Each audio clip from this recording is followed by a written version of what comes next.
හොඳයි ළමයි. මේ වීඩියෝ එක තමා මේ වීඩියෝ සීරීස් එකේ ෆයිනල් වීඩියෝ එක. මේ වීඩියෝ එක කරා මම බලාපොරොත්තු වෙනවා බයිනෝමියල් ඩිස්ට්‍රිබියුෂන් එක කොහොමද නෝමල් ඩිස්ට්‍රිබියුෂන් එකකට ඇප්‍රොක්සිමේට් කරන්නේ කියලා. හරිද? තව විදිහකින් කිව්වොත් බයිනෝමියල් ගාන නෝමල් විදිහට හදන්නේ කොහොමද කියන එක ගැන තමයි මේ කතා කරන්න යන්නේ. එතකොට ළමයි දැන් බයිනෝමියල් ඩිස්ට්‍රිබියුෂන් එකක් ගත්තාම ඒක දක්වන්නේ අපි මෙන්න මෙහෙම නොටේට් කරන්න. හරිද? එතකොට ඒකේ පැරාමීටර්ස් වෙන්නේ මොනවද? n සහ p. n කියන්නේ මොනවද? number of trials. පරීක්ෂණය කරන වාර ගණන. p කියන්නේ success factor එකේ probability. තව විදිහකින් කිව්වොත් success probability. හරිද? යම්කිසි binomial distribution එකක් normal distribution එකට approximate කරන්න නම් මෙන්න මේ condition එක fulfill වෙන්න ඕනේ. මොකද්ද මේ condition එක? මෙතන මේ n වතාවක් p වතාවක් එක ඍණ p කියන්නේ මොකද්ද? binomial distribution එක variance එක. එහෙනම් කිසියම් binomial distribution එකක variance එක විශාල හෝ සමානයි 10 වෙනවා. අන්නේ binomial distribution එක normal distribution එකකට approximate කරන්න පුළුවන්. දැන් normal distribution එක parameters මොනවද? mu සහ sigma වර්ග. ඒ කියන්නේ average එක සහ variance එක. එහෙනම් approximate කළොත් එතන ගොඩනගෙන්න ඕනේ average අගයක් සහ variant අගයක් normal distribution එකට අදාළව. ඉතින් මෙන්න මේ condition එක satisfy වෙලා binomial distribution එකක් normal distribution එකට approximate කරන්න පුළුවන් නම් normal distribution එක තුලදී ඒ average අගය නැත්නම් mean අගය expected value අගය වෙන්නේ binomial expected අගයමයි. normal distribution එකට අදාළ mu අගය වෙන්නේ binomial expected අගයමයි. මොකද්ද? n වතාවක් p. ඊළඟට normal distribution එකට අදාළ variance අගය වෙන්නේ binomial variance අගයම.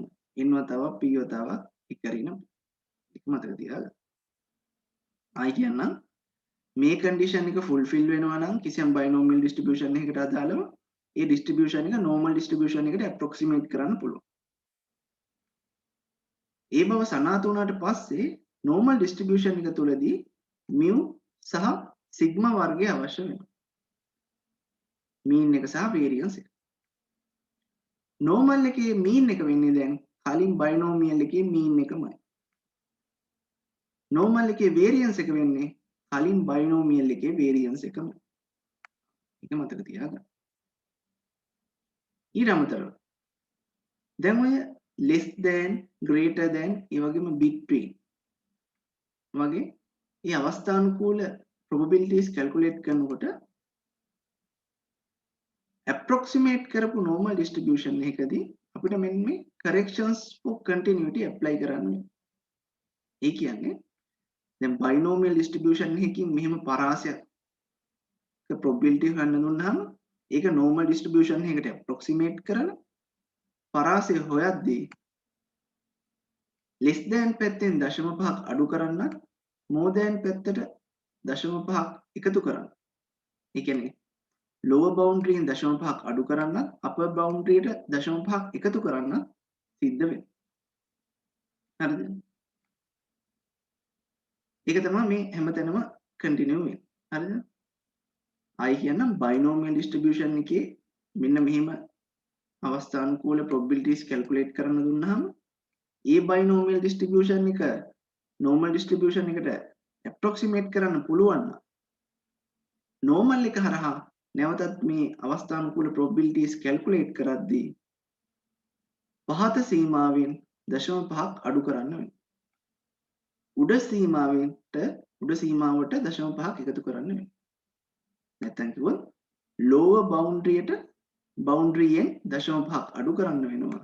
upper boundary එට 0.5ක් එකතු කරන්න වෙනවා. අපි එහෙම කරන්නේ දැන් discrete binomial distribution එක continuous normal distribution එකට approximate කරද්දී ඒ continuity පැත්තෙන් error එකක් ඇති වෙනවා. ඒ errors correct කරන්න තමයි correction for continuity කියන අදහසින් තමයි මොන ඔය දේ කරන්නේ. හරිද? හේතුව බයිනෝමියල් discrete distribution එකක් වුණ බයිනෝමියල් continuous distribution එකක් වුණ normal distribution එකට approximate කරද්දී යම්කිසි errors එනවා. හරිද? ඒ අපි කියනවා continuity errors කියලා. ඒ continuity errors correct කිරීමේ අරමුණින් තමයි ඔන්න ඔය දේ අපි කරන්නේ. හරි. අපි මේ example එකකට දැන් බලන්න. මේක කියනවා the probability that a light bulb will fail in a year is 0.75 and light bulbs fail independently. If 192 bulbs are installed, what is the probability that the number which fail in a year lies between 140 and 145 inclusive? ඒ කියන්නේ මෙතන අපි random variable එක විදිහට ගන්න කිසියම් සමාගමකින් නිෂ්පාදනය කරන light bulbs අතර අවුරුද්දක් තුලදී පිච්චෙන light bulbs ගණන තමයි x කියලා අරන් තියෙන්නේ. Number of light bulbs fails in a year. Number of light bulbs fail in a year. ඉතින් ඒකට යොදා ගන්න නියඳිය 192ක් වෙනවා. ඒ කියන්නේ බල්බ් 192ක් අතරින් තමයි මේ පරීක්ෂණය කරන්නේ. එතකොට තව කියනවා බල්බ් එකක් ෆේල් වීම ඉන්ඩිපෙන්ඩන්ට්ලි වෙන දෙයක් කියලා. ඒ කියන්නේ එක බල්බ් එකක ෆේල් වීම අනිත් බල්බ් එකට බලපාන්නේ නැහැ. හරිද? ඊළඟට අවුරුද්දක් තුල ලයිට් බල්බ් එකක් ෆේල් වීමේ probability 0.75යි කියලා දීලා තියෙනවා. හරිද? එතකොට ළමයි මේක මේ කෙලින්ම බයිනෝමියල් එක්ස්පෙරිමන්ට් එකක්. නම් fixed number of trials ගානක් තියෙනවා. ඊළඟට ඒ trials independent. හරිද? ඊළඟට ඕනෑම trial එකක් අනුබන්ධයෙන් තියෙන්න පුළුවන් situations දෙකයි තියෙන්නේ. එක්කෝ ඒකේ බලාපොරොත්තු වෙන දේ, ඒ කියන්නේ fail වීම, හෝ ඊට opposite දේ, fail නොවීම. හරිද? ඊළඟට මුළු පරීක්ෂණ වාර සියල්ලන්ටම අදාළව ඒ probabilities consistent වෙනවා. ඒතර මේක binomial distribution එක. දැන් මේ binomial distribution එක අපි normal distribution එකට approximate කරලා හදන්නයි යන්නේ. එතකොට ළමයි normal distribution එකට approximate කරන්න කලින් අපි බලන්න ඕනේ ඒක කරන්න පුළුවන්ද කියලා. සුදුසුද කියලා. ඒකට අපි මොකද කරන්න ඕනේ? මෙන්න මේ condition එක fulfill වෙනවද කියලා බලන්න ඕනේ. ඉතින් ඒකට අපි මොකද කළේ? ඔය condition එකේ වම් පැත්තේ මොකක්ද තියෙන්නේ? binomial එකේ variance එක. ඉතින් binomial එකේ variance එක calculate කරලා vx එක. එimhe calculate කරාම අවසානයේ ආව 36. ඉතින් 36 විශාල හෝ සමානයි 10 වෙනවා. හරි. Then from 1 we can say it is valid to approximate the binary x to a normal one. මේ binary distribution එක normal distribution එකකට approximate කරන්න සුදුසුයි කියන වග තහවුරු වෙනවා මේ පළවෙනි ප්‍රකාශනය හරහා. හරිද? එතකොට දැන් binomial එක තුලදී මම x කියලා ගත්තේ random variable එක. ඒක normal distribution එකකට approximate කළාට පස්සේ මම ඒක y කියලා සලකනවා. හරිද? දැන් normal distribution එකට approximate කරන්න පුළුවන්. එහෙනම් normal එක තුලදී අපිට අවශ්‍ය වෙනවා mu සහ sigma වර්ගය. ඒ කියන්නේ mean එක සහ variance එක. mean එක වෙන්නේ මොකද්ද? binomial එකේ mean එකමයි. variance එක වෙන්නේ binomial එකේ variance එකමයි. එහෙනම් binomial එකේ variance එක already calculate කරලා තියෙන නිසා දැන් variance එක දාන්න. එහෙනම් mean එක calculate කරමු. mean එක සමාන වෙනවා binomial mean එකට කියන්නේ n වතාවක් p, ඒ කියන්නේ 144. හරිද? එහෙනම් බලන්න මේ capital X binomial distribution එකක් follow කරනවා මෙන්න මෙහෙම. n ගණන 192යි p 0.75. ඒක normal එකට approximate වුණාම x y බවට පත් වෙනවා. normal එක තුලදී mu එවත් mean 144යි, sigma වර්ගය එවත් variance එක 36යි. මෙන්න මෙහෙමයි approximation එක. හරි. දැන් අපි ප්‍රශ්නේ අහන්නේ මොකද්ද සුළු කරන්න කියලා. 192ක් තුලින් බල්බ් 140ක් සහ 145ක අතර ප්‍රමාණය පළවෙනි අවුරුද්ද තුල ෆේල් වීමේ probability හොයන්න කියලා කියනවා. ඒකට මේ කියන්නේ number of light bulbs fail in a year නේ. ඒ ප්‍රමාණය 140ත් 145ත් අතර. හරිද? ඒ කියන්නේ අතර කියන්නේ ඒ වාදයේ ඇතුළත්ව. හරිද? ඒ වාදයේ ඇතුළත්ව ඒ අතර ප්‍රමාණයක් වීමේ probability හොයන්න කියලා තමයි කියන්නේ. කියන්නේ මෙන්න මේක calculate කරන්න කියලා. එතකොට ළමයි මේ කලින් කිව්වා වගේ අර correction for continuity apply කරන්න වෙනවා. හරිද? දැන් binomial x හරහා මෙන්න මේකයි calculate කරන්න කියන්නේ. ඒක normal y හරහා calculate කරනකොට මෙන්න මේ විදිහට correction for continuity apply කරන්න වෙනවා. හරිද? lower boundary 0.5ක් අඩු කරන්න වෙනවා. upper boundary ට 0.5ක් එකතු කරන්න වෙනවා. ඒවා correction for continuity. හරිද?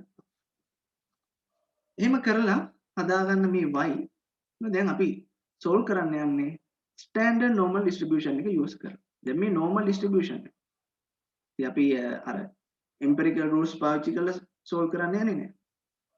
standard normal හරහා තමයි සුළු කරන්න යන්නේ. එහෙනම් මේ y ව z බවට පත් කරන්න වෙනවා. එතකොට අපිට අර conversion formula එක use කරන්න වෙනවා. mu අඩු කරලා sigma ගෙන් බෙදන්න වෙනවා. ඒ අනුව ඒ විදිහටම මේ පැති තුනටම කළාට පස්සේ y 139.5 145.5 අතර වීම ස්ටෑන්ඩඩ් නෝමල් z හරහා වෙන්නේ ඍණ 0.75 ධන 0.25 අතර වීම කියනවා. ඉතින් ඔයගොල්ලෝ දන්නවා මේ වගේ රේන්ජ් එකක් එක්ක ගණන් කරන්නේ කොහොමද කියලා. හරිද? දෙවණියට තියෙන z value එකේ less than අවස්ථාවේ probability අඩු කරනවා.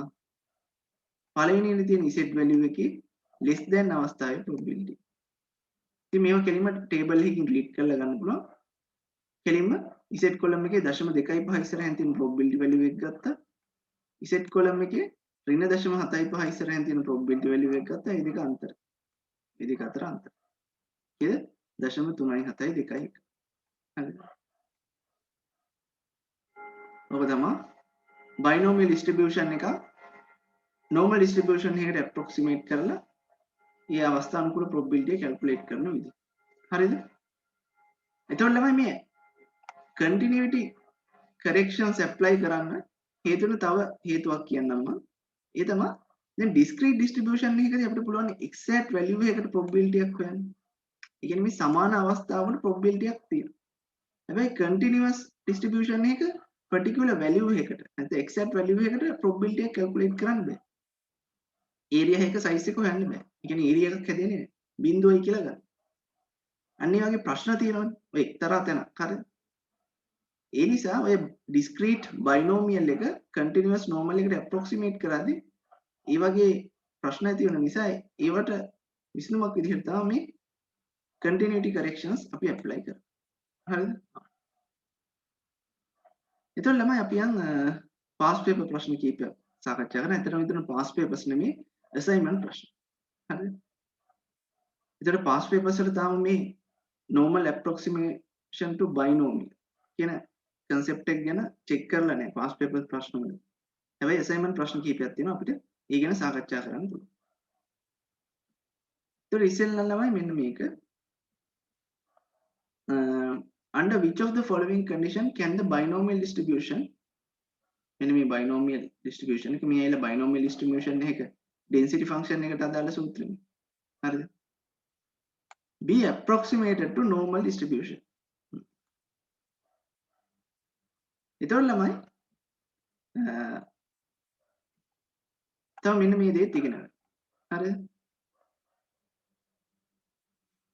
දැන් මේ මෙතන කියලා තියෙනවා the binomial x හරිද?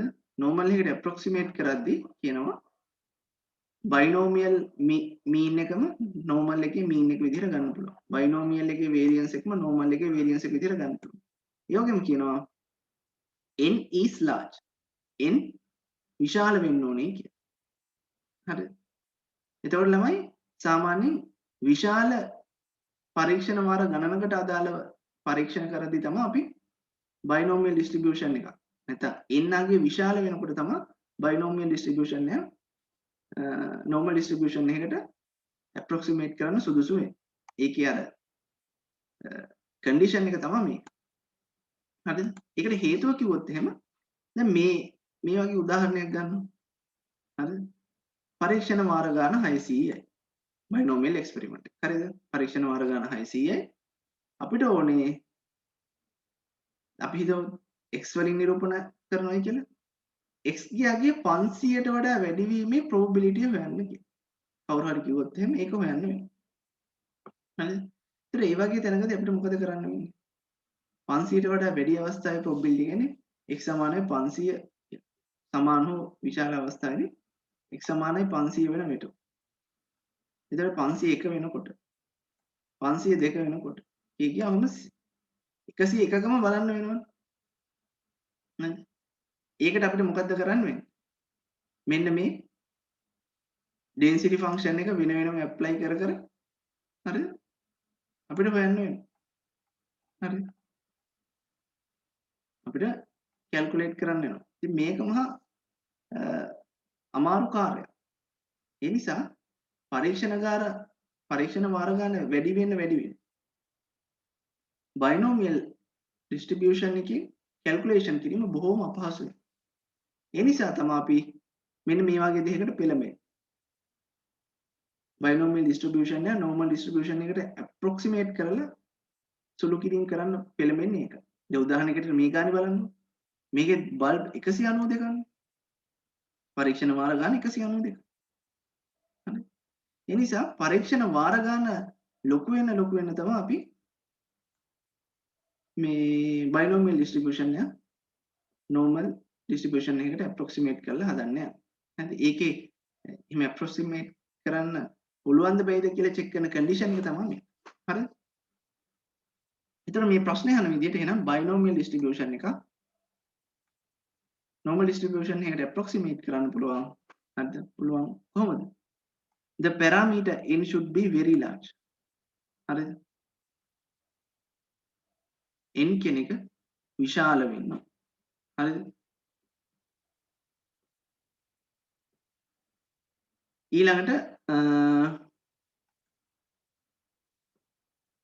ඒක තමයි ප්‍රධාන condition එක. මේ අනිත් ඒවා එච්චර අදාළ වෙන්නේ නැහැ. හරිද? p ගේ හැසිරීම හරිද? ඒක අදාළ වෙන්නේ නැහැ. මොකද probability value එකනේ. ඒක කොහොමද බිඳුවත් එකත් අතර තමයි. හරිද? මෙන්න මේ n විශාල වීම කියන කාරණේ තමයි ලොකුවටම වැදගත් වෙන්නේ. මොකටද? මෙන්න මේ condition එක fulfill වෙන්නේ. හරිද? එහෙනම් ඒකේ උත්තරේ වෙන්නේ A කියන උත්තරේ. හරිද? ඊළඟට ළමයි මේ assignment 16 එක බලමු. ඒක කියනවා binomial distribution එක n 150යි. හරිද? දැන් සාමාන්‍ය ළමයි n 10ක් 20ක් වගේ තියෙනවා නම් අවුලක් නැහැ. නිකන් 50 60 100 200 වගේ යන වෙලාවල් වල අපි පොඩ්ඩක් සැකෙන් බලන්න ඕනේ binomial distribution. මොකද ඒවා එකක් සාමාන්‍ය අපි binomial විදිහට හදන්නේ නැහැ. බොහෝ වෙලාවට normal එකකට approximate කරලා හදනවා. හරිද? දැන් මෙතන n 150නේ. ඊළඟට success probability 0.4. හරි. ඒතර Z වලින් නිරූපණය කරන්නේ standard normal distribution එක. හරිද? x ගේ 35ට වඩා වැඩි වීමේ probability හොයන්න කියලා තමයි කියන්නේ. හරිද? ඒතර අර n විශාල වීම නිසා අපි පොඩි සැකයක් තියෙනවා මේක normal එකකට approximate කරලා හදුවා නම් හරි නේද? ඒක එහෙම පුළුවන්ද කියන සැකයක් තියෙනවා. අපි බලමු. දැන් binomial එකේ තත්ත්වය මේකනේ n 150යි success probability p.4. x 35ට වැඩි වීමේ probability හොයන්න කියලා තමයි කියන්නේ. හරි. අපි ඉස්සෙල්ලම බලනවා මේක approximate කරන්න පුළුවන්ද කියලා. binomial වලින් මේ තියෙන තත්ත්වයට තියෙන variance එක calculate කරලා. calculate කරාම අවසානය ආව 36යි කියලා. 36 විශාල හෝ සමානයි 10 වෙනවනේ. ඒ කියන්නේ අර condition එක fulfill වෙනවා. එහෙනම් මේ approximation එක කරන්න පුළුවන්. approximation එක යටතේ කලින් x විදිහට binomial විදිහ හැඳින්වුව random variable එක මම දැන් normal යටතේ y විදිහට සලකනවා. අර කලින් උදාහරණ ගානේ වගේම. දැන් y ගේ mu ඕනේ sigma වර්ගය ඕනේ. ඒ කියන්නේ expected value එක ඕනේ variance එක ඕනේ. ඉතින් normal එක යටතේ expected value එක වෙන්නේ මොකන්ද? කලින් binomial එක යටතේ expected value එකමයි. normal එක යටතේ variance එක වෙන්නේ කලින් binomial එක යටතේ variance එකමයි. දැන් ඒක නම් already හොයලා තියෙනවා. එහෙනම් binomial යටතේ expected value එක හොයමු. n වතාවක් p කියන්නේ 60 ඒක සමාන වෙනවා normal එක යටතේ expected value එකට. නැත්නම් mu එකට.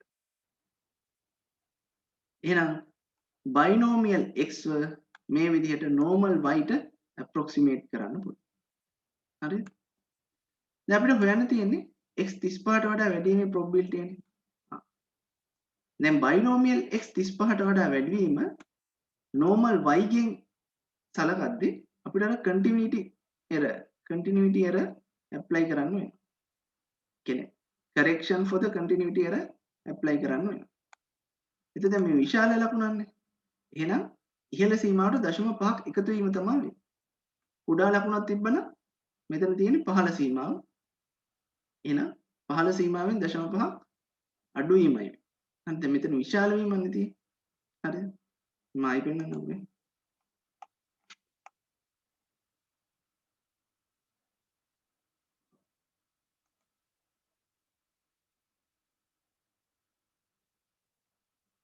ඔව්.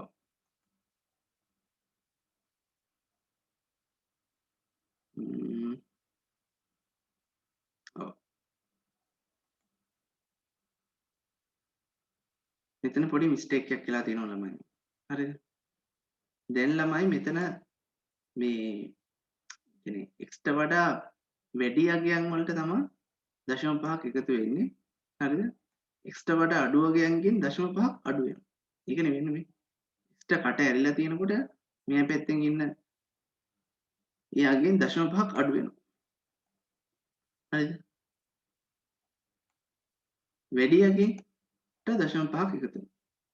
වැඩියෙන් තියෙන අයට තව එකතු වෙනවා. අඩුවෙන් තියෙන අයගෙන් තව අඩු වෙනවා. එහෙම මතක තියාගත්තා නම් හරි.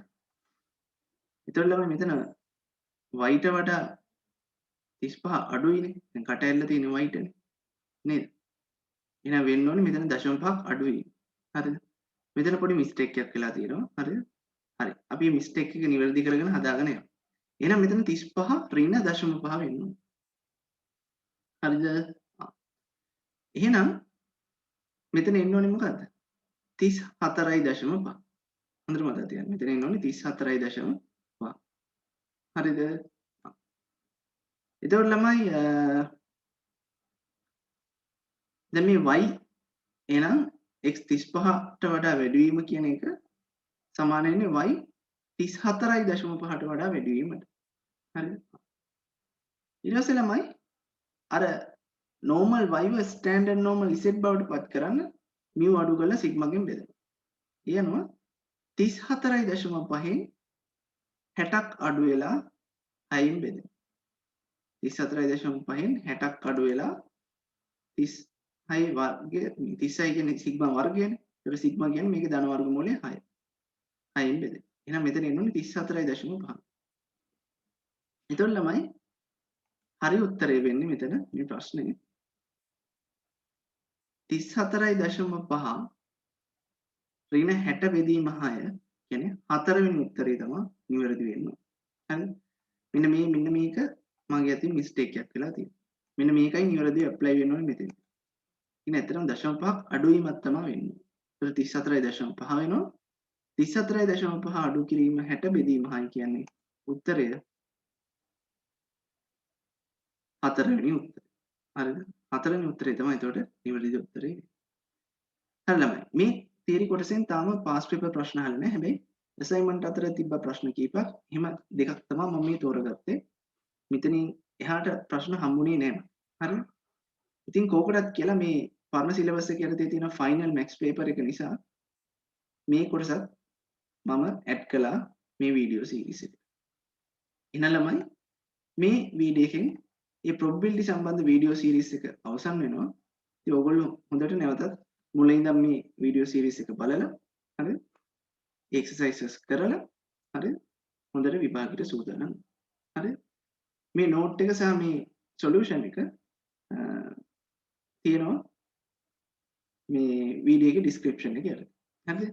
මම මේක නිවැරදි කරන්නේ නැතුව මේ විදිහටම දාන්නම්. මොකද මම වීඩියෝ එක තුළ එක්ස්ප්ලেইন කළා මේකේ තියෙන එරර් එක. හරිද?